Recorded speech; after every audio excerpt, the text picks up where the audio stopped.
영화랑 애니랑 몽땅 시네몽땅. 도시는 필요 이상으로 복잡해서 우리의 기억을 흐리게 합니다. 길가에 아무리 많은 정보가 널려 있다 해도 마치 아무것도 모르는 것처럼 마음은 공허하기만 한데요. 너무 많은 의미는 도리어 아무 의미도 아니게 되죠. 세레나데 속 도시에도 일일이 다 들여다보고 해석하기 벅찰 만큼 많은 글자들이 숨어 있는데요. 한문과 영어와 한글이 뒤섞인 복잡한 글자들 속에서 어떤 의미를 발견할 수 있을까요? 먼저 전철에 새겨져 있는 이 로스트라는 글자와 도시를 가리키는 화살 표시는 도시로 가면 무언가를 잃게 된다고 경고하고 있습니다. 그렇다면 그는 도시로 가서 무엇을 잃었을까요? 우선 그는 자신의 본래 모습과 함께 개성과 고유성을 잃고 다른 인간들과 비슷한 모습으로 변화했습니다.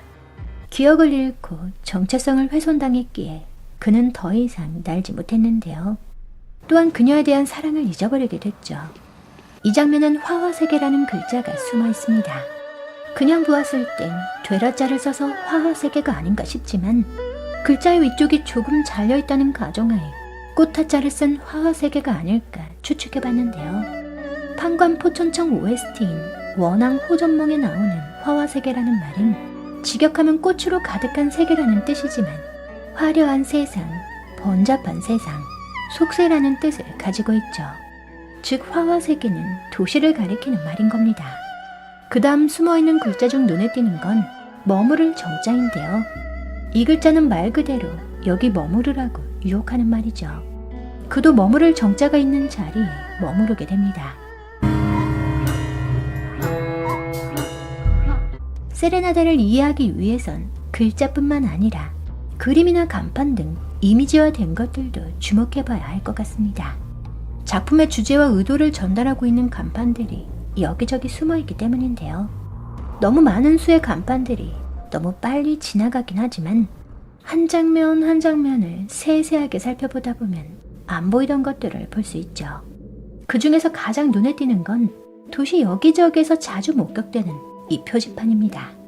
도시가 날아다니는 인간을 거부한다는 메시지, 또는 도시에선 절대 날지 말라는 경고라고 생각되는데요. 실제로 그가 날아오르려 하자 모두가 그를 저지했고 결국엔 버스에 치이기까지 했죠. 두 번째로 주목해봐야 할 건 바로 이 화살 표시판입니다. 원웨이라는 글자와 함께 그가 떠나온 숲을 가리키고 있는데요. 숲으로 돌아가는 것만이 그가 가야 할 단 하나의 길이라는 메시지를 전달하고 있죠.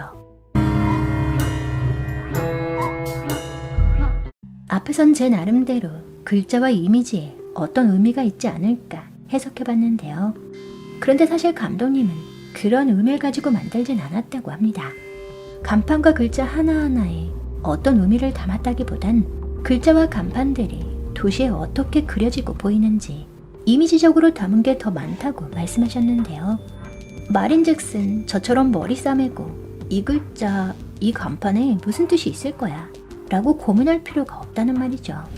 세레나데를 제작할 당시 가족일로 중국을 자주 방문하시며 그때 느껴졌던 낯섦과 의미를 알 수 없는 거대한 도시와 마주치게 된 이방인이 되었었던 감독님의 심정이 세레나데의 도시를 그려내는데 무의식적으로 영향을 준 것 같다고 하셨는데요.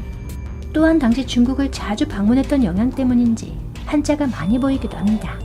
하나하나 의미를 담았던 건 아니었다고 해도 이 중에서 특별히 의미를 생각한 게 있었다고 하셨는데요. 그건 바로 중간중간 보이는 정지라는 뜻을 담은 교통 표지판이었죠. 무언가 멈추게 하거나 도시가 감독님이 찾고 있는 것에 대해 그리고 방향성에 대해 의문을 제기하고 그만두게 하려는 강제성이 느껴지는 걸 표현하셨다고 합니다. 이 작품의 제목 세레나데는 이탈리아어로 저녁의 음악이라는 뜻으로 저녁 나절에 사랑하는 사람의 집 창가에서 사랑을 고백하기 위해 부르는 노래를 말합니다. 꽃송이가 피어나듯 사랑이 피어나는 노래, 그게 바로 세레나데인 건데요. 즉 이 도시는 세레나데의 도시, 음악의 도시인 거죠. 그런데 도시에서 울려 퍼지는 세레나데가 어딘가 이상합니다. 마치 끙끙 앓는 소리 같기도 하고 신음소리나 기합소리 같기도 하며 헐떡거리거나 목이 졸리는 소리, 호기심 같기도 한데요. 그 옛날 로미오와 줄리엣이 부르던 것 같은 세레나데는 도시에서 기대할 수 없는 걸까요? 아니면 그 아름답던 세레나데가 변질돼 버린 걸까요? 그것도 아니면 세레나데가 아닌 걸까요? 제목은 사랑 내용을 담은 듯 보이지만 내용은 사랑 얘기와 상관없어 보일지도 모르겠다. 하지만 이 애니메이션은 분명히 한 남자가 여자를 찾는 얘기이기도 하다. 나는 왠지 그걸 사랑이라고 느꼈다. 어떤 의미를 함축시키기보단 그 감정이 사랑을 담은 노래 세레나데임을 말하고 싶었다. 세레나데의 마지막 장면은 그를 지켜보는 눈이 등장합니다. 그런데 사실 이 눈은 내내 그를 감시하고 있었는데 혹시 눈치채셨나요? 여기에서도 눈은 언제나 그를 지켜보고 있었죠. 대체 왜 이렇게까지 집요하게 그를 감시하고 있었던 걸까요? 만약 이 얘기를 도시가 인간을 향해 부르는 세레나데라고 생각해본다면 그를 지켜보는 눈에 대한 실마리를 찾을 수 있을 것 같은데요. 또한 이 작품에 대한 전혀 다른 해석도 가능할 것 같습니다. 도시는 인간에게 여기 머물라고 유혹하고 여기 있으면 아름다워질 거라고 유혹하고 맛있는 음식이 있다고 유혹하는데요. 친구처럼 다가서기도 하고 때로는 위협을 하기도 하며 술로 판단력을 흐리게 만들죠. 그러면서 한시도 눈을 떼지 않고 지켜보고 있는 겁니다. 도시는 집착과 소유욕, 파괴라는 방식으로 인간을 사랑했고 그런 세레나데를 부르고 있었던 건데요. 이에 현혹된 인간들은 이방인으로 영원히 도시에 머물게 되죠.